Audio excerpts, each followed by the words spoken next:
Hey guys, welcome back to my YouTube channel, Evelyn. And for my returning subscribers and viewers, welcome boy, welcome girl.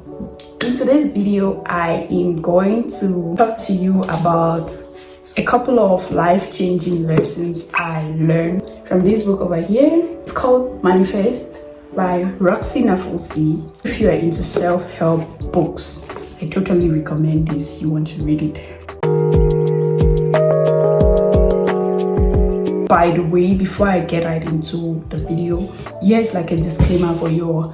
This video is not sponsored. I just kind of picked up a couple of life-changing lessons from this book, which is why I decided to review the book or talk about what I learned from the book. Just in case someone out there is into self-help kind of books, or someone is interested in reading these kind of books, you could actually get yourself a copy if you buy books. Better still, you can, find an audio copy here on YouTube or get you like a PDF copy to read. Without rambling too much, I'm just going to head right into our video for today.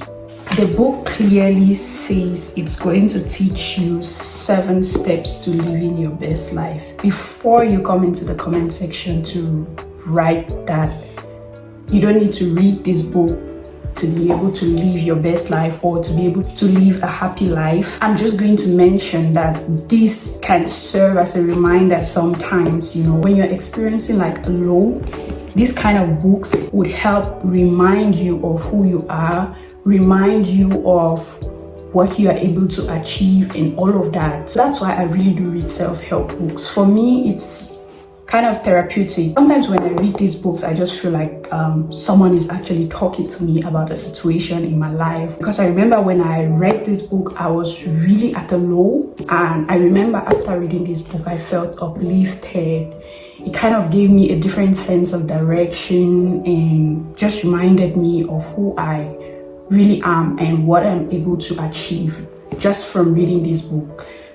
I don't know how you all deal with, moments like that in your life. Aside going back to God in my lows, I equally try to read self-help content like this just to get some motivation, just to get some inspiration and to keep pushing. That kind of makes sense for you. Was all that really necessary? I don't think. But anyway, I just had to put it out there. So the very first point that kind of spoke to me while I was reading this book was the fact that we have to be clear in our vision. So to say, you have to be very specific about what you want. If you set unclear goals, you get unclear results. And the second point that the author mentioned in this book, which is really helpful, is the fact that you need to remove fear and doubt. Start putting these clear goals for yourself, like you're really sure of what you want to attain.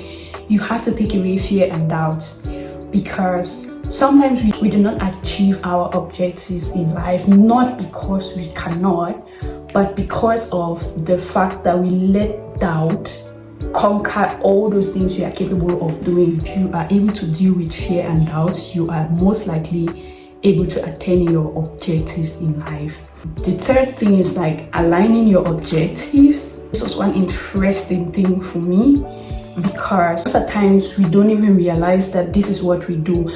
Aligning your objectives is in the sense that if you set a goal, you have to make sure that the life you're living kind of aligns with that particular objective you want to attain. A practical example could be, you cannot have an objective of manifesting your soulmate, but you live your life casually and just get into anything that comes your way, even though you know that your objective is to manifest your soulmate. So when you decide on anything in life, you want to make sure that the path you are taking is the path that can only lead you to that thing and that thing alone. The fourth point in this book is overcoming tests from the universe. Regardless of the fact that we have clear goals in life, life is always going to bring us something really closely related to the things we want. When you have a goal to meet, make sure that you are going just for that thing you want, because oftentimes there's going to be something that sounds like what you really want,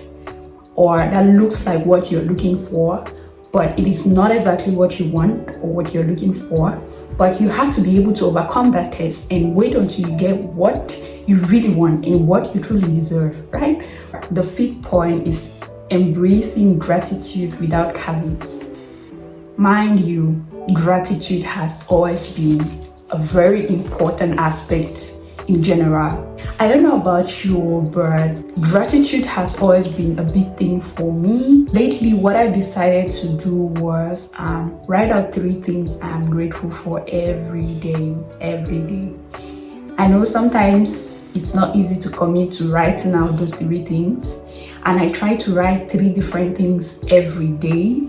It could be just whatever, but I try to write out 3 different things every day that I'm grateful for. And I feel like, the more I stay consistent to this task, the more I realize that I have each day in my life to be grateful for. Like, there is just something new every day.